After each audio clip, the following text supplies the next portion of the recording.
So gusto mong pumayat at ang naisip mong gawin is mag-zumba. Pero ang tanong, nakakapayat nga ba ang pagsusumba?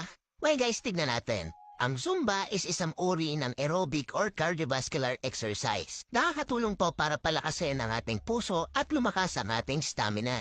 Maganda tong physical activity dahil masaya siyang gawin. Hindi mo masyadong ramdam ang pagod. Pero nagburn ka na ng calories. Sa isang session ng mid to high intensity Zumba, pwede ka mag-burn ng 300 to 900 calories. Pero syempre, depende pa rin yan kung paano ka gumalaw. So maganda nga ba ang Zumba pampapayat? Yes, and I recommend na sambayan nyo rin siya ng resistance training. Makakatulong po para maging toned ang body natin. Para pag humayat ka, hindi lawlaw tignan ang arms, ang back, ang chest. Pero tandaan nyo guys, ang weight loss is depende pa rin yan sa overall lifestyle natin. Kahit anong Zumba nyo, kung hindi maayos ang diet nyo, wala rin.